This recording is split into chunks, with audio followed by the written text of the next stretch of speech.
పగలు రాత్రి తేడా లేకుండా పోలీసుల చుట్టూ రోదిస్తూ తన కొడుకు జీవించి ఉన్నాడా లేదా మరణించాడా అనేటువంటి మీమాంసతో కొట్టుమిట్టాడుతూ కడుపు కోతతో ఆవిడ నరకప్రాయంగా తిరుగుతుంటే ఏ ఒక్క అధికారి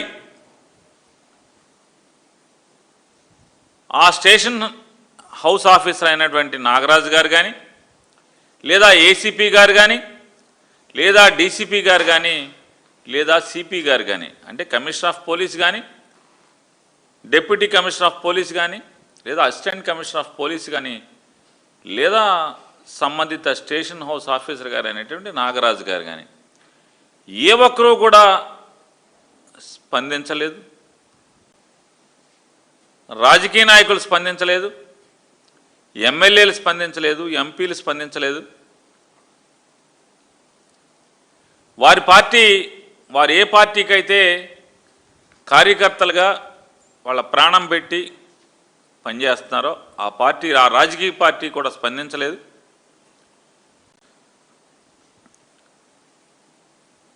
సరే, మేము వైఎస్ఆర్ కాంగ్రెస్ పార్టీ స్పందించిందో లేదో ఇక భగవంతుడికి ఎరుకది. ఇవాళ చంద్రబాబు నాయుడు గారు 40 రోజుల తర్వాత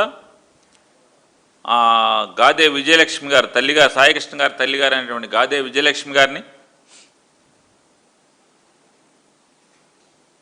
పుట్టెడు శోకంతో బతికున్నాడో తెలియనటువంటి లేదా బ్రతికి చచ్చిపోయాడా, చంపేశారా, బ్రతికే ఉన్నాడా, జీవోత్సవంలాగా ఉన్నాడా, ఏ పరిస్థితి కూడా అర్థం కాని స్థితిలో ఉన్నటువంటి రోధిస్తున్నటువంటి ఆ తల్లిగారిని చంద్రబాబు నాయుడు గారు తన ఇంటికో తన దగ్గరకో పిలిపించుకుని భరోసా ఇచ్చారని చెప్పని తల్లిగారు, మేనమామ గారు, సాయికృష్ణ యువకుడు సాయికృష్ణ మేనమామ గారు అలాగే తల్లిగారు ఇద్దరు కూడా చంద్రబాబు నాయుడు గారితో కలిసి వచ్చిన తర్వాత వారు ప్రపంచానికి ఇన్నాళ్ళు తమకు అండగా ఉన్నటువంటి కొన్ని మీడియా ఛానల్స్కి వారు చెప్పారు, ప్రపంచానికి చెప్పారు. ఎవరెవరైతే ఆవిడ పట్ల సానుభూతితో ఉన్నారో వారందరికీ కూడా చంద్రబాబు నాయుడు గారు నన్ను బాగా మంచి మాట చెప్పారు, నాకు భరోసా కల్పించారు, నాలో నమ్మకాన్ని కలిగించారు, నీకు న్యాయం చేస్తానని చెప్పారు. నేను నమ్మకంతో ఇంటికి వెళ్తున్నాను అని చెప్పి వారు చెప్పారు. సంతోషమే. ఈ రాష్ట్ర ముఖ్యమంత్రిగా శోకంలో ఉన్న ఆవిడ ఇంటికి వెళ్ళకపోయినా కనీసం ఆవిడని పిలుచుకునైనా 40 రోజుల తర్వాత ఆవిడ దుఃఖాన్ని పోగొట్టే ప్రయత్నం చేసినందుకు, వారికి నమ్మకాన్ని కలిగించినందుకు ఆంధ్ర రాష్ట్ర ప్రజల తరపున అభినందనలే. అలాగే నారా చంద్రబాబు నాయుడు గారిని ఇంకొక విజ్ఞప్తి చేస్తున్నాం. అయ్యా, గాదే విజయలక్ష్మి గారి కుటుంబానికి, వాళ్ళ తమ్ముడు గారికి వాళ్ళకి భరోసా ఇచ్చారు, నమ్మకాన్ని కలిగించారు, వారికి న్యాయం చేస్తా అని చెప్పారు. మరి అనేక సందేహాలు, అంటే పుట్టెడు సందేహాలు ఉన్నటువంటి, అనుమానాలు ఉన్నటువంటి ఆంధ్ర రాష్ట్ర ప్రజలకు కూడా మీరు భరోసాని, నమ్మకాన్ని కలిగించడంతో పాటుగా ఈ రాష్ట్రానికి పోలీసుల యొక్క దాష్టికాలని ఏ రకంగా కంట్రోల్ చేయగలరో, ఆ యొక్క ఎలా న్యాయం చేయగలరో, ఎక్కడెక్కడైతే పోలీసుల యొక్క అంటే అందరూ కాదు, కొద్దిమంది పోలీసులు పై అధికారుల యొక్క భరోసా, నేను పయ్యోడికి అన్ని పనులు చేసి పెడుతున్నాను కాబట్టి నేనేం చేసినా నాకేం అవదని చెప్పని అనుకునేటువంటి కొద్దిమంది పోలీస్ అధికారులు చేస్తున్నటువంటి దాష్టికాలకు కూడా మీరు ఇదే స్వాతంత్రం కల్పించాల్సినటువంటి అవసరం ఉంది అనేది చంద్రబాబు నాయుడు గారికి చెప్తున్నాను.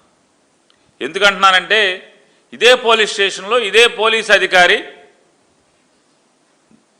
అకృత్యాల వల్ల దాష్టికాల వల్ల మే మాసంలో ఇతని వల్లనే ఆత్మహత్య చేసుకుంటున్నానని చెప్పని వీడియో రికార్డ్ చేసి ఆ వీడియోలో గుళికల మందు అంటే పొలాలకి వ్యవసాయానికి పురుగు మందులను చంపడం కోసం వాడేటువంటి గుళికల మందుని రికార్డ్ చేస్తూ అవి తినేసి మరణించడం అనేది విచారకరం. అది ఆ కుటుంబానికి కూడా ఎప్పటికీ కడుపు కోతది. మన ఊరికే అందరం ఉంటాం, బతకటానికి కావలసిన దానికంటే కూడా చావటానికి చాలా ధైర్యం కావాలి, తెగింపు కావాలి. ఎంత బాధలుంటే నేను ఇక బతకటం అనవసరం అనే తెగింపు వస్తేనే చస్తాం మనిషి అనేవాడు. మరి ఆయన చనిపోయాడంటే అతను ఆ యువకుడు ఆ రోజు చనిపోతే మర్నాడు పొద్దున ఎఫ్ఐఆర్ అవుతుంది. ఆ రోజు చనిపోతే మర్నాడు పొద్దున ఎఫ్ఐఆర్ అవుద్ది. అంటే దాని ఉద్దేశం ఏంటి? పై అధికారులు అందరూ కూడా ఎలాగోలా నువ్వు దాన్ని కప్పెట్టమని చెప్పిన అవకాశం ఇవ్వబట్టి ఆ రోజు వాళ్ళని బెదిరించో అదిరిచ్చో ఆ తల్లిదండ్రులు నోరు మూయించి తెల్లారి వీళ్ళకేం సంబంధం లేనట్టుగా ఎఫ్ఐఆర్ కడతారు. దానిలో ఎక్కడ కూడా వీడియో గురించి చెప్పరు. చంద్రబాబు నాయుడు గారు అతను వీడియో రికార్డ్ చేసి ఫోటో అందరికీ పంపించి చచ్చిపోయాడు, పురుగుల మంది గుళికలు తిని చనిపోయాడు అని చెప్పని ఎక్కడ ఎఫ్ఐఆర్లో కానీ ఆ ఛార్జ్షీట్లో కానీ ఎక్కడ రాయరు, పంచనామాలో రాయరు. అంటే చంద్రబాబు నాయుడు గారు మీ నాయకత్వంలో, విజయవాడ సిపి గారి నేతృత్వంలో, ఆయన నాయకత్వంలో బెజవాడ పోలీసులు ఏ రకంగా నడిపిస్తున్నారో ఒకసారి మీరు సమాధానం చెప్పాలి, అందరికీ భరోసా కల్పించాలి. విజయవాడలో ఈ కమిషనర్ గారి నాయకత్వంలో ఇంకా ఆత్మహత్యలు, చావులు, ఇక ముందు ప్రజలకు వేధింపులు ఉండవు అని చెప్పని విజయవాడ ప్రజలకి భరోసా కల్పించాల్సినటువంటి బాధ్యత చంద్రబాబు నాయుడు గారు మీకుంది. నమ్మకం కలిగించాలి. ఆల్రెడీ ఇప్పటికే చనిపోయినటువంటి ఆ దళిత యువకుడి కుటుంబానికి మీరు న్యాయం చేయాలి, పిలిపించుకోవాలి. పిలిపించుకోరా? వాళ్ళని పిలిపించుకోరా అంటున్నా. అంటే మీ పీకల మీదకి వచ్చింది కాబట్టి గాదే విజయలక్ష్మి గారిని పిలిపించుకుంటారు.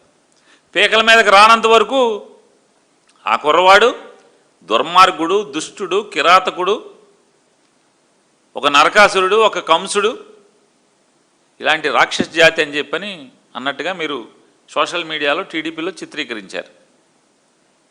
మీ పార్టీ చేత, మీ నాయకత్వంలో, మీ దిశానిర్దేశం మేరకు, మీ అబ్బాయి దిశానిర్దేశం మేరకు మరి వారందరూ మరి అటువంటి చరిత్ర ఉన్నటువంటి వాళ్ళని మీరు ఎలా హక్కును చేర్చుకున్నారు? మరి అంటే రాజకీయం, ప్రజలు మీ రాజకీయాన్ని తగ్గోసే పరిస్థితికి, మీరు మునిగిపోయే పరిస్థితికి, మీ పుట్టి మునిగే పరిస్థితికి వచ్చేప్పటికి మాత్రం మీ చాప కింద నీళ్ళు వస్తే వెంటనే ఆవిడని పిలుచుకుంటారు. నమ్మకాన్ని, భరోసాని, న్యాయం చేస్తాననేటువంటి సంతృప్తిని కలిగిస్తారు. మరి మాదిక కులస్తుడైనటువంటి మే మాసంలో చనిపోయిన ఆయనకి, ఆ కుటుంబానికి, ఆ తండ్రికి, ఆ తల్లికి, ఆ కుటుంబానికి భరోసా కల్పించరా? నమ్మకం కల్పించరా? దాని మీద ఎఫ్ఐఆర్ని మళ్ళీ రీఇన్వెస్టిగేషన్ చేయించరా?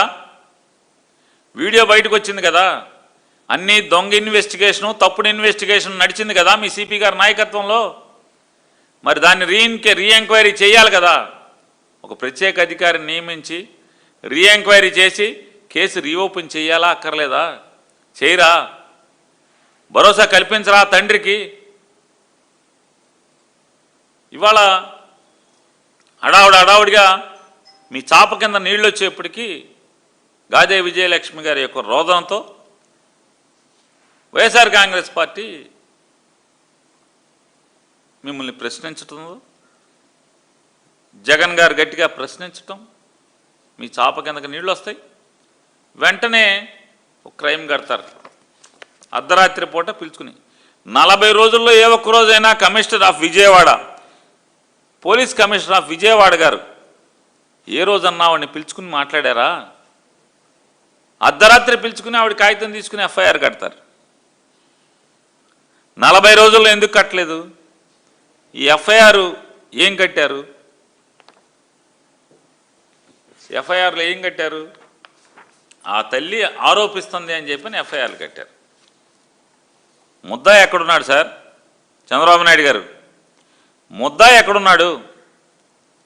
మీ కస్టడీలో ఉన్నాడా? ఎక్కడున్నాడు? 48 గంటలైంది చంద్రబాబు నాయుడు గారు, 48 గంటలైంది. ఎంత ఫార్స్గా ఈ ఎఫ్ఐఆర్ని ఎంక్వైరీ చేయిస్తున్నారంటే, సిపి మీద అభియోగాలు. ఎందుకు అభియోగాలు? మార్కాపురం వెళ్ళి టాస్క్ ఫోర్స్ వాళ్ళు తీసుకొచ్చారు. టాస్క్ ఫోర్స్ ఎవరి నాయకత్వంలో నడుస్తుంది? విజయవాడ పోలీస్ కమిషనర్ గారి నాయకత్వంలో నడుస్తుంది. ఆయనకి తెలియకుండా, ఆయన ఆదేశాలు లేకుండా, ఆయన కనుసైగలు లేకుండా ఆఖరికి హోంగార్డు కూడా బయటికి కదలడం. టాస్క్ ఫోర్స్ అంటే directly reporting to CP, working under CP. మరి టాస్క్ ఫోర్సు ఎడిషనల్ డీసీపీనే ఎవరినో మీరు విచారణ చేయిస్తారు. ఎవరితో చేయిస్తారు? దిశ డిఎస్పీతో చేయిస్తారు. అంటే అని ఏసీపీ డిఎస్పీ ఒకళ్ళే సార్. ఇక్కడికి వచ్చి ఏసీపీ అంటారు, ఊరుదా బెజవాడ దాటితే డిఎస్పీ అంటారు, సబ్ డివిజనల్ ఆఫీసర్. ఏముంటుంది? ఎవరిని పిలుస్తాడు అతను? సిపిని పిలవగలడా? లేదు. సిపి కింద పనిచేసేటువంటి టాస్క్ ఫోర్స్ ఎడిషనల్ డీసీపీ గారిని పిలిచారు.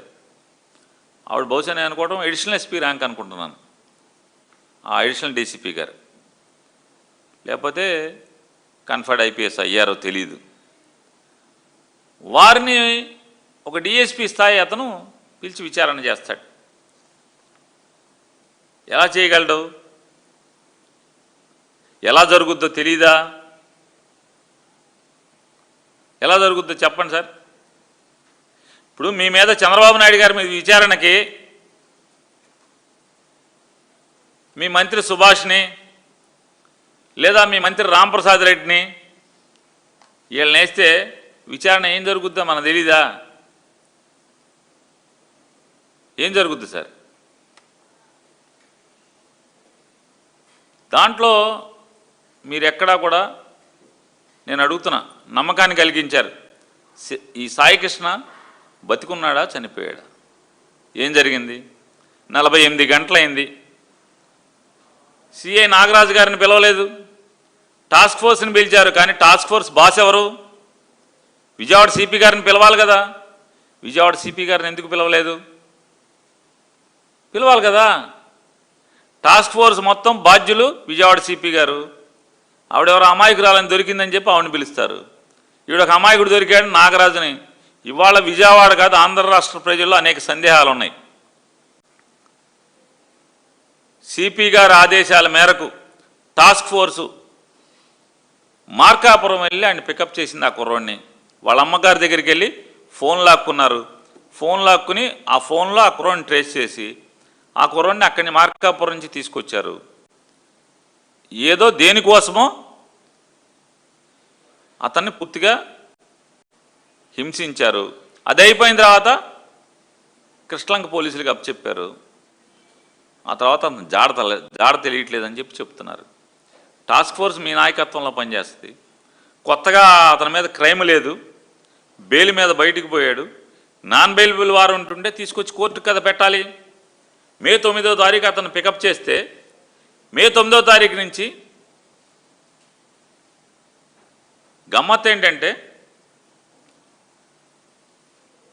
ముద్దాయిగా ఉన్న నాగరాజుని ఇంతకు పిలిచి విచారణ చేయరు. టాస్క్ ఫోర్స్ ఆవిడని పిలుస్తారు. టాస్క్ ఫోర్సు కమిషనర్ గారి తర్వాత రెస్పాన్సిబిలిటీ ఉన్నటువంటి ఆఫీసర్ని పిలుస్తారు విచారణకి. శ్మశానానికి వెళ్తారు. కృష్ణలంక శ్మశానంలో మీకు ఏమైనా హింటు దొరికిందా? కృష్ణలంక శ్మశానానికి వెళ్ళొచ్చారు కదా పోలీసులందరూ, ఆ పుస్తకాలు తెచ్చారు. అక్కడ శవదహనం చేసేటువంటి బాధ్యుడైనటువంటి భాషను తీసుకొచ్చారు బయటికి పోలీస్ స్టేషన్కి. ఇవన్నీ మీడియా కథనాలు మీడియాలో చూపిస్తున్నారు, వస్తున్నాయి, ఫోటోలు వస్తున్నాయి. నిజంగానే నేర పరిశోధనలో అత్యంత అనుభవం సంపాదించినటువంటి ఒక సర్కిల్ ఇన్స్పెక్టర్ గారు లేదా పోలీసులు పోలీస్ స్టేషన్ వెనకాల ఉన్న శ్మశానానికి తీసుకెళ్ళి తగలెట్టారని ప్రజలు నమ్మంటారా? ఇవన్నీ మా సందేహాలు. ఆ శ్మశానానికి వెళ్ళారని ఎలా చెప్తారు మీరు? అంటే ఇది కేవలం మాకున్నటువంటి అనుమానాలు, కేవలం దీన్ని నీరుగార్చడం కోసం, ప్రజల్లో మీ మీద, మీ ప్రభుత్వం మీద ఏర్పడుతున్నటువంటి క్రోధాగ్నిని చల్లార్చుకోవటం కోసం మాత్రమే ఈ ఎఫ్ఐఆర్, మీరు కట్టినటువంటి ఎఫ్ఐఆర్ క్రైమ్ నెంబర్ 107/226 ఈ ఎఫ్ఐఆర్ లేదా ఇప్పుడు జరుగుతున్నటువంటి తంతు. రాజమండ్రి ఎస్పీ గారు వచ్చి విజయవాడ సిపి దగ్గర నేరం జరిగితే విచారణ చేస్తారా? ఎలా చేస్తారు సార్? టాస్క్ ఫోర్స్ పోలీసులు ఎత్తుకొచ్చారు. ఇవాళ బయట రూమర్స్ ఏంటి?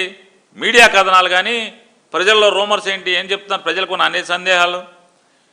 ఏదో ఒక మహిళ వ్యవహారంలో ఇతను ఎత్తుకొచ్చారని చెప్పి చెప్తున్నారు కొంతమంది. మరికొంతమంది ఏమంటారు? లేదు, ఎవరో బాగా డబ్బున్నోళ్ళక ఆస్తుల సెటిల్మెంట్లో ఇతను ఎత్తుకొచ్చారు అని చెప్పి చెప్తున్నారు. ఏది నిజం, ఏది అబద్ధం? అసలు టాస్క్ ఫోర్స్ వాళ్ళు కొత్తగా జరిగినటువంటి క్రైమ్ లేకుండా టాస్క్ ఫోర్స్ ఎందుకు వెళ్ళింది? ఎన్బిడబ్ల్యూ ఉంటే ఇన్ని ప్రజలకు సందేహాలు. నాన్ బెయిలబుల్ వారెంట్ ఉందని చెప్పని మీరు చెప్పారని ఆ తల్లిగారు చెప్తుంది. ఆ తల్లి చెప్తున్నట్టుగా మీరు ఎక్కడ ఇంతవరకు కూడా నాన్ బెయిలబుల్ వారెంట్ ఉందని కూడా ఎక్కడ పోలీసులు ఇంతవరకు ఎవరికి చెప్పరు. నాన్ బెయిలబుల్ వారెంట్ ఉందని కూడా పోలీసులు చెప్పరు. తీసుకొచ్చారో లేదో కూడా పోలీస్ డిపార్ట్మెంట్ కానీ ప్రభుత్వం కానీ చెప్పదు. ఇవాళ ఇందులో సిపి గారికి ఒక పాత్ర ఉందని చెప్పని అందరికీ సందేహాలు ఉన్నాయి. సిపి గారి ఆదేశాల మేరకే, లేకపోతే టాస్క్ ఫోర్స్ వాళ్ళకి ఏం పని? వెళ్ళరు కదా. ఇప్పుడు ఆ అమ్మాయిని స్కేప్ కోట్ చేద్దామనా, ఒక మహిళా అధికారిని, లేదా సిఐ నాగరాజుని స్కేప్ కోట్ చేద్దామనా? వీళ్ళందరూ పనిముట్లే కదా. ఎప్పుడైతే టాస్క్ ఫోర్స్ ఎంటర్ అయిందో, టాస్క్ ఫోర్స్ తీసుకొచ్చిందంటే ఆటోమేటిక్గా మిగతా వాళ్ళందరూ కూడా పనిముట్లే కదా. విజయవాడ కృష్ణలంక పోలీసులు కానిస్టేబుల్సా, లేదా సిఐ నాగరాజా, లేదా టాస్క్ ఫోర్సు నాయకత్వం, అంటే ఫీల్డ్ లెవెల్లో నాయకత్వం వహిస్తున్నటువంటి అడిషనల్ డీసీపీ, ఆవిడ పేరు ఏదో ఉంది, మహిళా అధికారిని ఆవిడ, వీళ్ళందరూ పనిముట్లే కదా. సిపి చేతిలో పనిముట్లే కదా. మరి సిపి చేతిలో వెపన్స్గా, ఇన్స్ట్రుమెంట్లుగా పనిచేస్తున్నటువంటి వీళ్ళని ముద్దాయిలుగా విచారణ చేద్దామని చెప్పిన ఉద్దేశంతో ప్రభుత్వం ముందే ప్రీఫిక్స్డ్ మైండ్తో ఒక అధికారిని నియమిస్తారు. ఇక్కడేమో ఒక డిఎస్పి విచారణ చేస్తాడు, అక్కడి నుంచి రాజమండ్రి నుంచి ఎస్పీ స్థాయి అధికారి వస్తాడు, సిపి ఎవరు? ఐజీ స్థాయి అధికారి సిపి. ఇలా వరుస మరణాలు. అంటే పోలీసుల యొక్క దాష్టికం వల్ల ఒకడు మరణిస్తే దాన్ని ఆత్మహత్య చేసుకుంటే దాన్ని కప్పెడతాకి ఒక రోజు తర్వాత ఏమైపోయింది పోలీస్ డిపార్ట్మెంటు? ఒకడు ఆత్మహత్య చేసుకున్న అంటే విజయవాడ నగరంలో, మళ్ళీ ఎక్కడో అడవిలో చచ్చిపోలా, విజయవాడ నగరంలో చచ్చిపోతే, ఇంట్లో చచ్చిపోతే 24 గంటలు గడిచిన తర్వాత ఎఫ్ఐఆర్ అయిందంటే మరి సిపి గారు మీరు ఏం నడుపుతున్నారు? విజయవాడ పోలీసుల్ని ఎలా నడుపుతున్నారు మీరు? స్టేషన్లని మీ కింద ఎస్హెచ్ఓనే కదా, ఆ మాత్రం మీకు అర్థం కావట్లేదా? అంటే మీరు సూపర్వైజరీ ఇదన్నా మర్చిపోయారు, అదే పూర్తిగా మీ నాయకత్వంలోనే ఇవన్నీ కూడా జరుగుతున్నాయి. పాత్ర మీది కాకపోతే మీకు తెలియకుండా ఒక స్టేషన్ హౌస్ ఆఫీసరు తన మూలంగా ఒక వ్యక్తి మరణిస్తే ఆత్మహత్య చేసుకుంటే దాన్ని అతనికి ఏం సంబంధం లేకుండా 24 గంటలు గడిచిన తర్వాత ఎఫ్ఐఆర్ కట్టాడంటే ఆ వీడియో లేకుండా ప్రపంచం అంతా వీడియో ఉంటే వాళ్ళ నాన్న ఫోన్లో ఆ వీడియో అంతా కడిగేస్తాడు, మొత్తం క్లీనప్ చేస్తారు. వాళ్ళ ఇంట్లో ఉన్న ఫోన్లన్నీ క్లీనప్ చేస్తారు. ఇప్పుడు అనుకుంటున్నారు అది ఎక్కడి నుంచి వచ్చింది, ఎక్కడి నుంచి వచ్చింది ఆ వీడియో, ఎక్కడి నుంచి వచ్చింది, ఆ వీడియో ఎక్కడి నుంచి వచ్చింది తప్పితే అని కింద మీద అవుతున్నారు తప్పితే అరే ఆడు చావుకు కారణమైనటువంటి ఎవరిని బాధ్యులు కూడా చర్యలు తీసుకోలేదు సిపి అని చెప్పనేది. ప్రభుత్వం కంగారు పడదు, పోలీసులు కంగారు పడరు. సాయికృష్ణ బతికున్నాడా చచ్చిపోయాడా? ఈ శ్మశానంలో ఎందుకు వెళ్ళారు? ఆ శ్మశానానికి మీకు సార్ చెప్పాలి. ఇది ఇన్వెస్టిగేషన్లో భాగం అనుకుంటే మీరు చెప్పమంటే మీరు ఏదో బస్పూసి మారేడికాయ చేద్దాం ఈ సమాజానికంటే సమాజం ఒప్పుకో చంద్రబాబు నాయుడు గారు, ఒప్పుకో చంద్రబాబు నాయుడు గారు, మీరేదో చేద్దాం. ఇంతవరకు ఆ ఇన్స్పెక్టర్ గారు ఎక్కడున్నాడు, నాగరాజు గారు ఎక్కడున్నాడు? 48 గంటలైంది ఎఫ్ఐఆర్ అయ్యి, స్టేషన్లో ఉన్నాడా? అరెస్ట్ చేశారా? విచారణ చేస్తున్నారా? మరి దైవప్రసాద్ గారి విచారణకు రాలేదు కదా ఆయన. బయట రూమర్స్ ఏంటంటే నేను రాను, కోర్టుకే వస్తాను, కోర్టుకు మాత్రమే వస్తాను, పోలీస్ స్టేషన్కి రాను, వస్తే నేను తిరగబడతాను, వాస్తవాలు చెప్తానని అంటున్నారని సిటీ అంతా రూమర్లే, విజయవాడ సిటీ అంతా. అది నిజమని నమ్మాల్సి వస్తుంది కదా చంద్రబాబు నాయుడు గారు.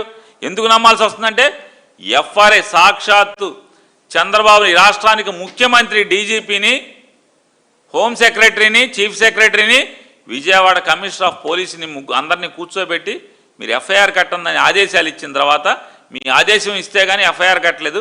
ఎఫ్ఐఆర్ కట్టి 48 గంటలైనా కూడా ఇంతవరకు ముద్దాయిని తీసుకురాలేదు. ముద్దాయిని తీసుకురాలేదు కదా.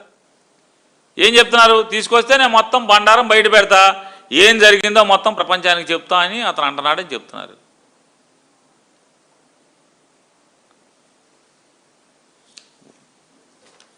జగ్గైపేటలో మర్డర్కి ఏదైనా ఆస్తి తగాదాలకి ఈ కుర్రోడు మాయానికి లింక్ ఉందా? సమాధానం చెప్పాలి చంద్రబాబు నాయుడు గారు. ఎవరు చెప్తారు? మీరే చెప్పాలి. ప్రభుత్వాన్ని మీరే నడుపుతున్నారు కదా. ఎన్బిడబ్ల్యూ ఉందని చెప్పని తల్లి చెప్పిందని మీరు రాస్తారు పిటిషన్లో, మీరే రాయించుకుంటారా తల్లితో? మరి ఎన్బిడబ్ల్యూ ఉంటే తీసుకొచ్చిన వెంటనే 24 గంటలలోపు మీరు కోర్టుకు అప్పచెప్పాలి కదా. మీ పోలీసులు కోర్టుకు ఎందుకు అప్పచెప్పలేదు చంద్రబాబు నాయుడు గారు? 23వ తారీఖు అంటే 9వ తారీఖునేమో తీసుకొచ్చారు టాస్క్ ఫోర్స్ పోలీసులు, 23వ తారీఖు రికార్డు తీస్తున్నారు శ్మశానంది, 23, 24వ తారీఖు రికార్డు. నిజంగా పోలీసు తలుచుకుంటే ఇందులో పోలీస్ పాత్ర, పెద్దవాళ్ళ పాత్ర లేకపోతే అసలు ఎంత స్పీడ్గా ఉంటుంది పోలీసు. ఈ పాటికి అంతా నిగుదేల్చేవాళ్ళు కదా. నేనైతే మనస్ఫూర్తిగా నమ్ముతున్నా, పోలీసుకి స్వేచ్ఛ ఇస్తే ఆడు ఎంతటి దొంగనైనా ఎంతటి మర్డర్నైనా ఊరికే కనిపెడతారు. అసలు సెల్ ఫోన్లు ఈ టెక్నాలజీ లేని రోజుల్లోనే ముద్దాయిలను ఊరికే పట్టుకునేవాళ్ళు, ఊరికే కేసులు ట్రేస్ చేసేవాళ్ళు, బుర్రతో ట్రేస్ చేసేవాళ్ళు, బుర్ర ఉపయోగించి ట్రేస్ చేసేవాళ్ళు, అనుభవాన్ని ఉపయోగించి పోలీసులు ట్రేస్ చేసేవాళ్ళు. ఇవాళ ఊరికే డ్రామా జరుగుతుంది, హడావుడి. ఆడిని పిలిచారు, ఈయన్ని పిలిచారు, ఆ ఆఫీసర్ వచ్చాడు, ఈ ఆఫీసర్ వచ్చాడు. మామూలుగా సినిమాలో చూపిస్తుంటారు, పెళ్ళికి అందరూ హడావుడిగా తిరిగేస్తూ ఉంటాడు, ఎవడేం పని చేయడు, ఊరికి అందరూ తిరిగేస్తూ ఉంటారు, ఆడటు ఇటు ఇటు అటు ఇటు అటు ఇటు అటు మొత్తం కృష్ణలంక పోలీస్ స్టేషన్ హడావుడి తప్పితే ఏముంది? శ్మశానానికి వెళ్ళి వచ్చారు, అక్కడ వచ్చారు. Very CI, where is Nagaraju, where is Saikrishna? పోనీ బాడీ, పోనీ అస్థికులు, పోనీ బూడిద. 48 గంటలు సార్ మీరు భరోసా ఇచ్చి, 48 గంటలు మీరు నమ్మకాన్ని కలిగించి మీరు న్యాయం చేస్తానని చెప్పి సమాజానికి ఆ తల్లి ద్వారా చెప్పి మీరు ఒక అధికారిని మీ కక్షలు కార్పణ్యాలు తీర్చుకుంటాకి, మీరు తప్పుడు కేసులు పెట్టిస్తాకి, మీరు ఎవడ కావాలంటే ఆయన్ని అరెస్టులు చేయించటాకి మరి పోలీసును వాడుకుంటే పోలీసు ఇట్లాగుంటారు, బరితెగిస్తారు, మీ కంట్రోల్లో ఉండరు సార్. చంద్రబాబు నాయుడు గారు మీకు కావాల్సిన పని మీరు చేసుకుంటే వాళ్ళకి కావాల్సిన పనులు వాళ్ళు చేసుకుంటారు. అందుకే పోలీసుని పోలీసులాగా వాడాలి చంద్రబాబు నాయుడు గారు. ఈ సమాజం అందులో ప్రత్యేకించి ఆంధ్రప్రదేశ్ రాష్ట్రంలో పరిపాలన కానీ రాజకీయాలు కానీ లేదా ఎన్నికలు కానీ ఈ మొత్తం దిగజారిని అంటే మూల కారణం మీరే కదా చంద్రబాబు నాయుడు గారు. ఈ స్థాయికి వచ్చినాయి అంటే మేము గట్టిగా డిమాండ్ చేస్తున్నాం చంద్రబాబు నాయుడు గారిని, మాకు భరోసా కల్పించాలి, నమ్మకం కలిగించాలి. ఎక్కడెక్కడైతే పోలీసు దాష్టికాల్లో నష్టపోయారో వాళ్ళందరికీ కూడా న్యాయం జరగాలి. అర్జెంటుగా మీరు విజయవాడలో పోలీసుల యొక్క అంటే ఎవరైతే కృష్ణలంక పోలీసుల యొక్క వేధింపులతో తట్టుకోలేక మరణించాడో కేసును రీఓపెన్ చేయాలి, మళ్ళీ రీఇన్వెస్టిగేట్ చేయాలి. దీనిలో సిపి గారు అలసత్వం, సిపి గారి యొక్క ప్రోత్సాహం ప్రోద్బలం అవి లేకపోతే, ఆయన వెన్నుదన్ను లేకపోతే ఒక ఎస్హెచ్ఓలో ఇన్ని అక్రమాలు ఇన్ని ఘోరాలు జరగడం అనేది ఇట్టి పరిస్థితిలో జరిగే పని కాదు. సుహేల్ మిస్ అవుతాడు, కరడు కట్టిన గంజాయి నేరస్తుడు అని చెప్తారు. పోలీస్ స్టేషన్ నుంచి మిస్ అవుతాడు విజయవాడ సిపిలో, విజయవాడ పోలీస్ పరిధిలో. ఇది కమిషనరేటా? ఒక ఐజీ స్థాయి అధికారి పనిచేస్తున్నటువంటి నాయకత్వంలో పనిచేస్తున్నటువంటి విజయవాడ నగరమా? ఇది రాజధాని నగరమా? ఇంత అకృత్యాలు ఇంత ఘోరాలు జరుగుతుంటే రాజధానిలో, ఆంధ్రప్రదేశ్ రాష్ట్ర రాజధానిలో ప్రజలు ఎలా నిద్రపోవాలి? పోలీసు మీద భరోసా ఉండాలి. ఆపదొస్తే కష్టం వస్తే ఇంకా పోలీసు దగ్గరికి ఎలా వెళ్ళగలరు? చంపేసి లక్షల లక్షల సెటిల్మెంట్లు అంటే మనుషుల్ని చంపేసి సెటిల్మెంట్లు మీ దగ్గరికి మీ సెటిల్మెంట్లకి చంద్రబాబు నాయుడు కూడా చెప్తాడు. మీకు అలవాటైన వ్యవహారం సెటిల్మెంట్లు. ఒక వనజాక్షి కేసులో సెటిల్మెంట్ మీరే చేస్తారు, లేదా ఒక బాలసుబ్రహ్మణ్యం గారి కేసులో మీరే సెటిల్మెంట్ చేస్తారు, సాయికృష్ణ కేసులో మీరే సెటిల్మెంట్లు చేస్తారు. తక్షణం ఆంధ్ర రాష్ట్ర ప్రజలకు ఉన్నటువంటి సందేహాలు: సాయికృష్ణ జీవించున్నాడా, జీవించి లేడా, లేదా 48 గంటలైంది ఎఫ్ఐఆర్ కట్టి, ఇన్వెస్టిగేషన్లో ఏం కనుగొన్నారు? పోలీసులు కృష్ణలంక శ్మశాన వాటికి ఎందుకు వెళ్ళారు? మీకు ఏమైనా ఆధారాలు దొరికినాయా? ఇందులో ఖచ్చితంగా టాస్క్ ఫోర్స్ ఎందుకు వచ్చింది? టాస్క్ ఫోర్సు సిపి గారు ఎందుకు పంపించాడు? ఆ కుర్రాన్ని మార్కాపురం పంపించి సిపి గారు ఆదేశాలు లేనిదే టాస్క్ ఫోర్స్ పనిచేయదు. టాస్క్ ఫోర్స్ మరి ఎత్తుకొచ్చారంటే సిపి గారు. మేము డిమాండ్ చేసేది ఒక దుర్గారావునో, ఒక నాగరాజునో, సిఐ నాగరాజునో, లేదా ఒక అడిషనల్ డీసీపీ లలిత్ కుమార్ ఆవిడ, లతా కుమార్ ఆవిడను ఇట్లాంటి వాళ్ళని బలి చేయకుండా వాస్తవంగా దీనికి వెనకాల ఎంత పెద్ద అధికారులు ఉన్నా కూడా వారిని విచారించి, ఈ చట్టం ఎవరికి చుట్టం కాదు, చట్టానికి న్యాయానికి ఎవడైనా సరే లోబడి ఉండాల్సిందే అనేటువంటి వాస్తవాన్ని మీరు నిరూపించి ఆ భరోసాని కల్పించమని, ఆ న్యాయాన్ని ఆంధ్ర రాష్ట్ర ప్రజలకి చేయమని చెప్పని చంద్రబాబుని డిమాండ్ చేస్తున్నాం.